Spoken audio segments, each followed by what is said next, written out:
Hello and welcome back. So last lecture we had a bit of a whirlwind introduction to economic sociology, where we covered everything from markets to economists' approach to rational behavior to sociological approaches to markets. And then finally we ended with a small bit on organization and processes of isomorphism. So this week we're going to shift from this big abstract kind of level of macro concepts to a concrete level of work and organizations. So work is something that we all have some familiarity with. Whether you worked part-time as a teenager or watched your parents as they negotiated their own jobs, your own decisions about what to major in and what to study in college are probably going to be, at least in part, influenced by what you expect to do afterwards. So work is not only a way that we earn money or participate in the economy, it is also for many people a part of their social identity and their social lives.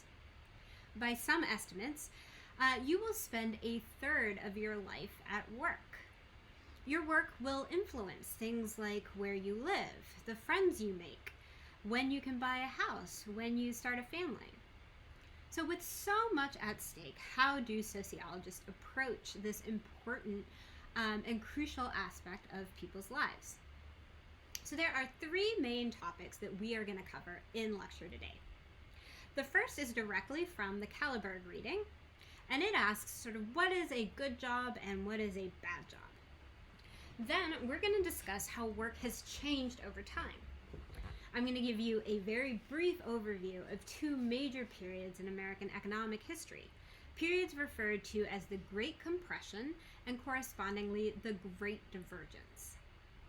Then finally, I want to talk with you about features of modern work. And here I'm going to introduce some sociology terms that aren't in the readings but are important to understanding how work is organized nowadays.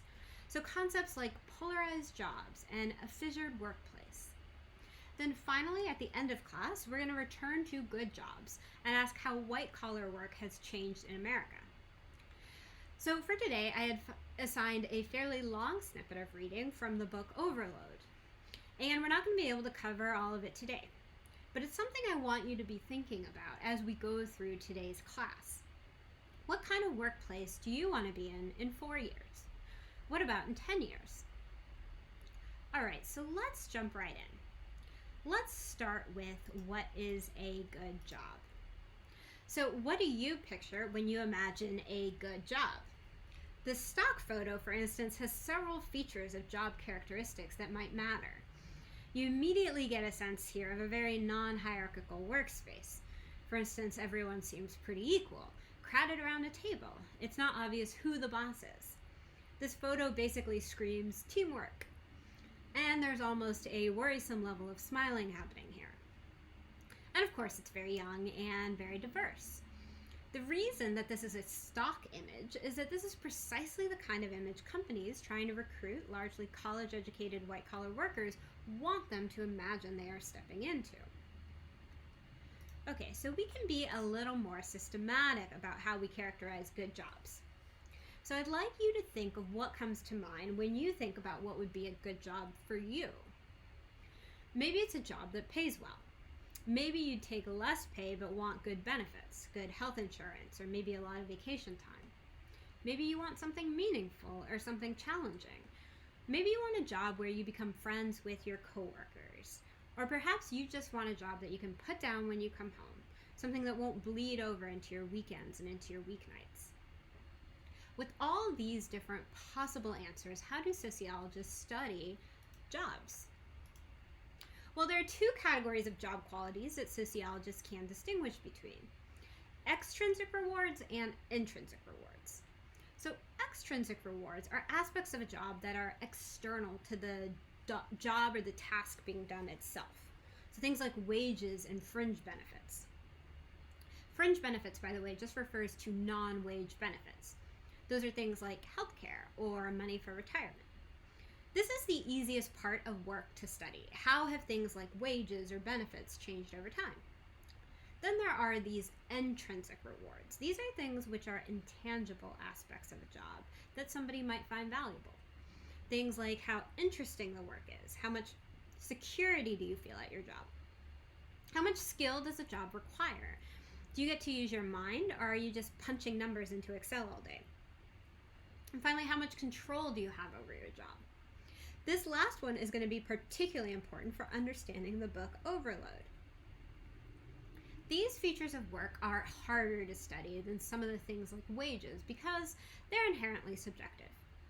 But when we're trying to understand how work has changed over time and how it's likely to change in the future, we need to keep in mind both these aspects of jobs, their extrinsic rewards and their intrinsic rewards for workers.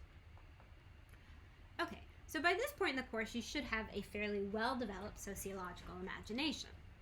And you should know that in order for us to understand what it's like to work in America today, we need to put how work is organized into its structural and historical context. How has work been organized in the past? How do we get to our current moment? And where do we expect to go in the future? So in what follows, I'm going to give you a little bit of a historical overview along the major axes along which American work has changed. But to do that, we need to keep in mind that there are different factors which determine changes in job quality. So on the one hand, there are structural factors. So these include things like technological change, the rise of machines, for example, computers, or the internet. For instance, how will self-driving cars affect Uber? Or how is artificial intelligence going to affect finance? Then there's economic and political change. Globalization and political choices that have led to a certain organization of our economy. So right now, for instance, there are questions about how to deal with the rising economic power of China. Who's going to run 5G? Are we going to adopt protectionist policies for what's left of American manufacturing or not? One of the major structural changes over the last century in the American economy has been industry-level changes. So Professor Edwards has covered this earlier in the course when she discussed deindustrialization. America's shift from a primarily manufacturing economy to one that relies on services and finance has had major repercussions for the kinds of jobs that are available. But work doesn't just change because of large structural forces. We're also going to be discussing changes in the labor force itself. In particular, the growing diversity of the workforce, the rise of women in the workforce, and the growing number of college-educated Americans. Okay, so let's jump right in. So I'm not sure if any of you have heard of the post-war model of work, but I'd ask you to imagine, what is it that you think of when you think of American work in the 1950s? So if any of you have watched Mad Men, and I'd be curious whether or not those of you out there have seen Mad Men, or if I'm making a kind of failed cultural reference here, but if you have, you probably would imagine something like Mad Men, an almost entirely white, almost entirely male workforce within a very stuffy office environment, with some great clothes. But today, I want to focus on a different feature of the post-war model of work, a period that some economists refer to as the Great Compression. You're already familiar with the contemporary inequality from the first week of this class, but maybe you haven't seen this now very famous graph from economists Claudia Golden and Robert Margot, a graph that shows just how much inequality was attenuated in this very unusual period between 1940 and 1980. So what this graph shows is the income share of the top 10% of the American population. So, as you read in the section on stratification, in a totally egalitarian society, everything would be, obviously, equal. But as the top 10% have greater and greater income share, this maps onto the income distribution in the population being more and more unequal. So, for instance, the first year on this graph is 1917, and the point estimate there is about 40. So that means in 1917, the top 10% of the American population held about 40% of the total country's income. So as you are probably all familiar with, the period in the United States prior to the Great Depression is sometimes referred to as the Gilded Age, a period when economic inequality was nearly on par with how it is in America today. Then, if you keep looking down this graph, you'll see that in 1940, the top share rapidly goes down. in the course of a few years, the income share of the top 10% fell from about 45%, so that's the top 10% having about half the income of the country, to about 30%. Still unequal, obviously, but massively less so. The post-war period after World War II and up into the 1970s is sometimes referred to as a period of the Great Compression, a period in which the American middle class boomed, when American manufacturing was powerful, when blue-collar jobs were often unionized, and when there were economic and political processes in place that helped cap the income of those at the very, very top. Another graph which shows this nicely is this graph here, which is based on income growth. This graph asks, okay, which group saw what percent increase in their income in a given year? The top 1% is here in pink, and the bottom 90% is here in blue. Just to be clear, the base income is set in 1917, but the dollars are 2012 dollars. So in essence, what this means is that the graph, if the line on the graph is at 0% here on the y-axis, there's been a 0% increase since 1917. If the line is at 100%, it means that there was a 100% increase over 1917.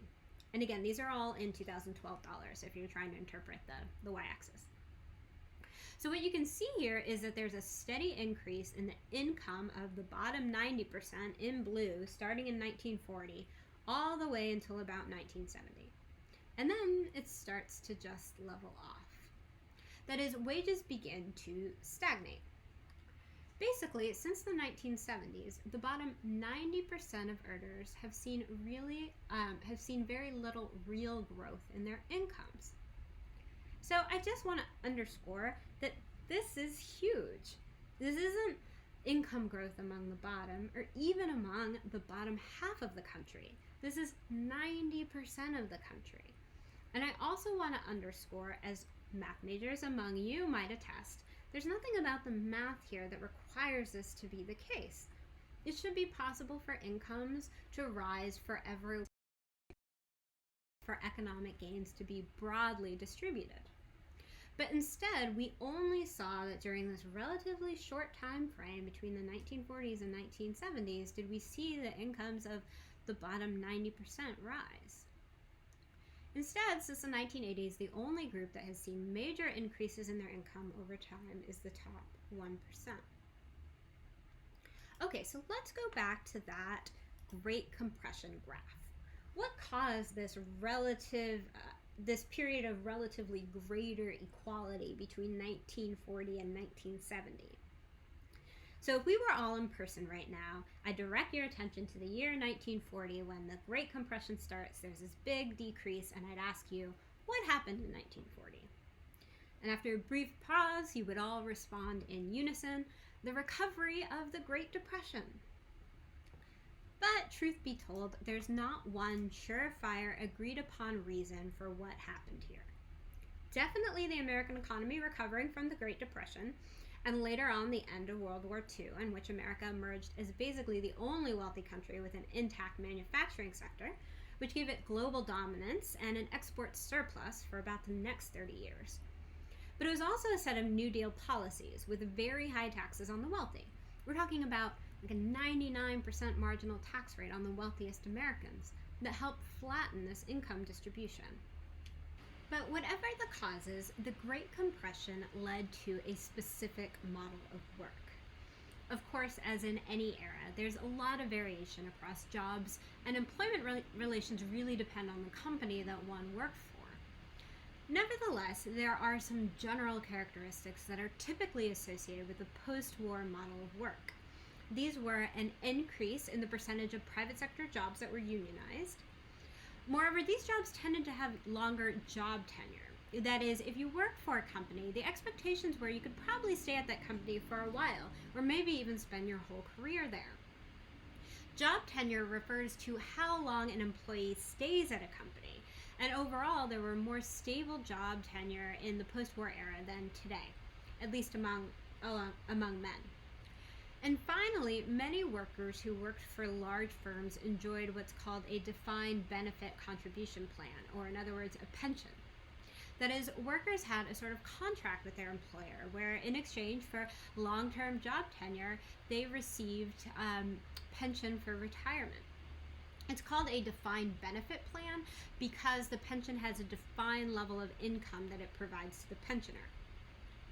So sometimes I think that popular and academic writing about the post-war model of work can be overly rosy. And so I don't want to paint a picture of a 1950s model of work that obscures its negative aspects. Most employees worked in a very rigid bureaucratic structure. The ethos in big companies tended to be employees just do as they're told. And as a result, employees, even white-collar professionals, had lower levels of job control than their peers today. And of course, the labor force was overwhelmingly male. Firms actively discriminated against hiring workers of color and women, so these benefits that we discussed here on the left-hand side of this slide were largely isolated to white men. I should also add that many of the jobs we're talking about in this era are in the manufacturing sector. So in the post-war period, the major companies were manufacturing firms. And at least at the blue-collar level, these were really, really hard jobs. So contemporary analysts at the time referred to the difficulties of work in this era as sometimes the white-collar woes or the blue-collar blues. A very famous book at the time called The Organization Man painted a picture of white-collar workers whose entire identities were caught up with their firm. William White, the author of this book, describes a worker culture in which individualism was subsumed under the corporate identity. I mention this because it's important to know the critiques of a system that had relative job security, long tenure, but a high level of bureaucracy. Okay, but as we saw earlier, the Great Compression begins to ebb in the 1970s. This is a graph we saw, I think, in the last lecture, but it's important for us here too.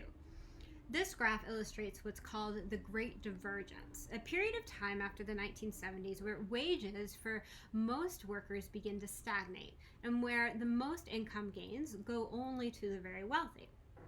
What this graph shows is that throughout the post-war period, as workers' productivity increased, the light blue line, workers' hourly compensation also increased, the darker blue line. These two lines sort of trail each other. But as you can see here, this trend starts to come apart in the 1970s, with wages stagnating even as worker productivity continues to grow. So what caused this? Well, let's go through some potential causes. A good place to start might be to look at racial and gender differences in wages. Maybe, for instance, the gender gap or the racial gap in wages explains this increase. Interestingly, the racial income gap has not increased a ton since the 1970s, although one, the fact that it exists, and two, the fact it hasn't changed that much since the 70s is a topic that elicits a lot of sociological study. And if we look at the gender gap, the male to female ratio has shrunk since the 1970s. This graph shows the change in occupational employment shares by education and by sex between 2007 and 1979. So women here are in green and men are in blue. This means that if a green bar is above 0, that women have gained in that occupational group over time. And what this graph shows us is that over the past 3 decades, women have outperformed men across most educational levels. If you look at high-skilled jobs, women have been steadily making gains in this group. There's another very interesting feature of this graph. If you look across groups, you see that medium-skilled occupational groups across the across the educational spectrum, both men and women have been moving out of moderately skilled jobs. Instead, what we see is an increase in high-skilled and an increase in low-skilled jobs. Okay, so we can't explain the Great Divergence through racial or gender wage gaps, or at least we can't totally explain it. What did change? And what explains this hollowing out of middle-skilled jobs? Well, as you should be used to in this class, the quick answer is that we don't know everything for certain. But we can point to both structural forces and labor market forces that played a role in this shift. First, although the U.S. led the world in manufacturing after World War II, over the course of the next decades, as the economies of wealthy countries recovered and globalization increased, American manufacturing firms found themselves suddenly dealing with foreign competition for the first time. The sort of relatively higher wages and bloated bureaucracies that big firms could have in a prior era without competition were no longer tenable. At the same time, technology changed, and it changed the nature of blue-collar work in particular. So automation replaced skilled labor, and while new jobs were created, these tended to be jobs that required a higher level of education or skill, jobs like fixing machines or dealing with computers. The change in technology created a greater demand for high-skilled jobs. And finally, the 1970s saw a rise in what's called movement conservatism. So before Ronald Reagan was elected in 1980, the top marginal tax rate had been at or above 70% since the Great Depression. So that's from the 1930s to the 1980s, you had this really high marginal tax rate. Reagan dropped the top tax bracket from 70% to 50%, and over time eventually pushed that marginal rate for the top tax bracket all the way down to 28%. Since the 1980s, that top tax bracket has basically, the marginal tax rate there has fluctuated between 30 and 40%. This gives you a sense of how much Reagan changed the tax debate and the huge difference in how the country has taxed income between the era of the Great Compression and the era of the Great Divergence. So there's a lot of other policy changes that happened in this era that one could point to as driving the Great Divergence. The decline of the estate tax, the decline of the minimum wage, financial deregulation. And if you're interested in any of this, I highly recommend a course in economic sociology. But a big explanatory factor that I want to be sure to point to here is the role of unions. So the Great Divergence coincided with a dramatic decline in the power of organized labor in the United States. Union members today account for only about 12% of the workforce, which is down from about 20% in 1983. So the principal purpose of a union is to try to maximize the income of its members. However, union membership has been declining, especially among workers in lower income brackets.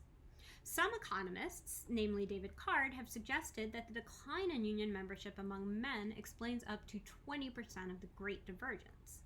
Others suggest that this percentage could be even higher. So how did the Great Divergence affect job quality beyond wage stagnation? What else changed? We're going to talk about a few ways that things have changed as a background to the chapters that you are reading today from Overload. So first, there has been growing job polarization. This means that there have been increases in both high-paying jobs on the one hand and low-paying jobs on the other. So we can see this clearly in this graph here. This graph has the percent growth in quantiles of the U.S. wage distribution between 1980 and 2000. In other words, if we take all the jobs and we divide them by where they fall in the income distribution, are those jobs increasing or decreasing as a share of American jobs? Jobs at the bottom of the distribution might be part-time gig workers, for example, and jobs at the top of the distribution might be in finance. What we can see here is that jobs at the bottom of the wage distribution are growing in proportion of jobs in the country, and so are jobs at the top. What America is losing is jobs in the middle of this distribution. So this job polarization is very related to a phenomenon known as de-skilling. Basically, this is where tasks in a job are kind of reallocated so that they involve less work that requires mental labor or higher degrees of skill. So if you want to think of an example of a process of de-skilling a job, think of an assembly line worker replacing a craftsman. Or imagine your favorite coffee shop barista being replaced by an automatic espresso machine. Basically, the job, that of being a barista, requires less skill than it used to in the past. At a macro level, we see evidence for this de-skilling in this graph here. This is the percentage change in employment based on skill between the 2000s and the 1980s. Each bar refers to a different database, so you can kind of see that it's consistent across some measures. But what we see here is that we have consistent evidence that high skill and low skill jobs have both increased, but middle skill jobs have declined. Sociologists believe that at least part of the explanation here is that jobs that used to involve a mix of skill are sort of being reallocated and kind of reorganized so that you have some jobs that require low skill and some that involve high skill tasks. And then finally, some scholars have noted that workers increasingly labor in what is referred to as a fissured workplace. This means that many companies are starting to take low-skilled jobs, and rather than employing people to work directly for them, for example, imagine a bank hiring janitorial staff or a university hiring janitorial staff, they outsource these jobs, hiring temporary workers or independent contractors. That means when a firm creates an alternative work arrangement for certain jobs, they no longer have to pay benefits, or maybe they don't have to pay overtime. So here we can see the rise of alternative work arrangements over time. So this graph shows the percentage of the workforce in some kind of alternative work arrangement between 1995 in pink, 2005 in this blue-green color, and 2015 in dark blue. Okay, so we have covered a lot of material today, but I don't want you to feel overwhelmed or overloaded. What I want you to take away is that the American workplace of today looks a lot different than it did in the 1950s. And I want you to have a sense of what has changed. While the workforce has grown more diverse, wages have stagnated for the bottom and unions have declined. We also see a hollowing out of the middle sector of jobs, those that require moderate degrees of skill. There's been a lot of attention rightly paid to how this wage inequality has affected those at the bottom of the wage distribution. However, what I asked you to read for today was a couple of chapters from a book that tries to untangle how this change in work has affected white-collar workers, or those at the top of the distribution. What you're going to see in these chapters, along with the article I assigned, is that overwork and a lack of control are characteristics that in certain ways cut across the income distribution, though it obviously affects workers in very different ways depending on where they're located. While you're reading these chapters, I'd like you to think about what job qualities matter for you. Overload does a lot to show that happiness in one's job isn't just a matter of wages. If you take time in your sections, perhaps discuss if the qualities of white-collar jobs in this book surprised you, and maybe what we could try to do about it. Okay, so we are going to stop here. I'll see you all next week where we will talk about culture and the media.